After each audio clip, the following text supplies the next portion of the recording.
So it's day number 3 of the Lexical Lab 2009 Summer School, and I'm here with one of the teachers from our Teaching Lexically course, Anita from Moscow. Hello, Anita. Hello. Hello, everyone.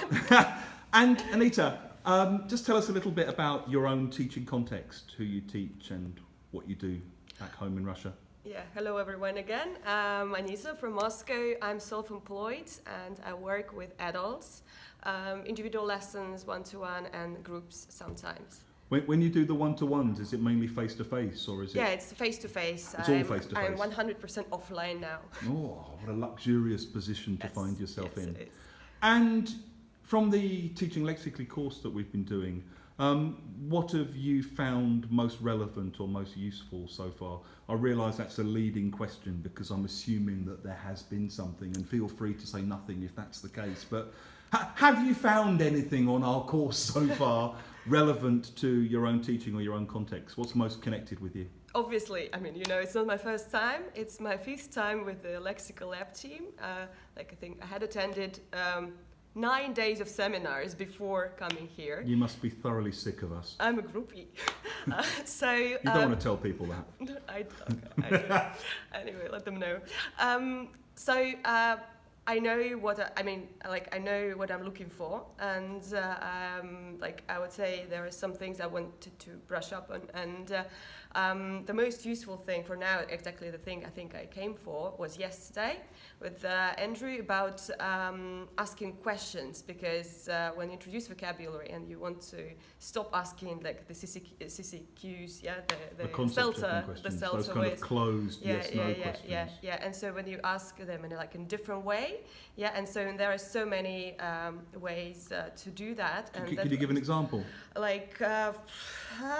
At the end of day 3, we've already had a walk today and our session. Try harder. Harder. Okay, let me think. So, for example, the only examples are the ones you give with the strike thing, yeah? So, so if people go on strike, like normally the CELTA way would be, if people go on strike, are they happy with their job or not? Yeah, so it's. And people would say no. No, and that's it. And you don't know. Maybe they don't. Maybe they just guessed. Yes, are no. they It's working easy to guess. or not? Yeah. No. So the questions, the questions that I want to ask are usually with the might word. Yeah, why might people go on strike? And then again, have you heard of anybody? Stories of going on strike and what did you feel the advantage of those more kind of open questions was? Like if you change from saying if people go on strike, are they working? No, to why might people go on strike? Mm-hmm. Why did you feel that was a kind of a fruitful thing to do?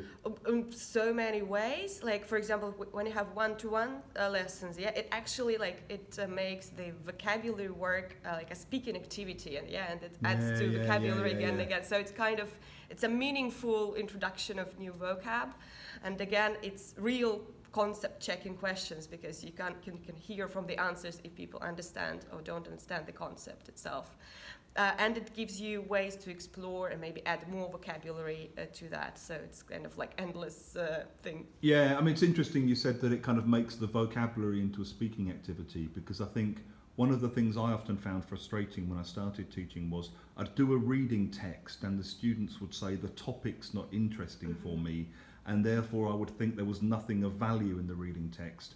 When I started thinking about just doing more with the actual vocabulary that's there, it's like, okay, maybe the topic's not interesting for you, but let's take this word and explore this a little bit and ask some questions about this. And then you go off on these little side tracks and you connect the language to the students' lives a bit more, and it makes it a bit more real and relevant to them. Even if the topic itself as a whole isn't interesting, there'll be language within there that you can connect and make the students feel is important to them in some kind of way. And tell us a bit about the walk this morning. Yeah, what I really like about the course, and so it's not only about, because I like learning. Yeah, it's I don't know. It's also a way to relax, but usually, like when you have the whole day training session, it's a bit too much, and you can't really process everything, because it seems like okay, there's not, I mean, there are some things you can change in your teaching, but you need time to process this. And when you have some time off or when you have a walk, yeah, it's also like time to, I mean, It's kind of time to digest. Time to digest, but also I love London, yeah, so, And but... where did Andy take you this morning? I know, just you. Oh God, it was me. It was you. It's been a long day. Maybe we should stop. So yes, the Soho walk that we did this morning, walk. that It my was brain's interesting. obviously already forgotten. Yeah, because I mean, at the weekend I went to the festival you recommended again in Soho. Yeah, so yeah. it's like The Village already- Fair. So it was a bit different experience of Soho, like more maybe.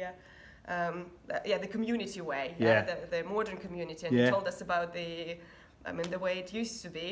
So a bit of that. It's great to see both sides. To discover London the way you see it. So it's very important. I mean, to like a local person. Thank you very much. Thank you.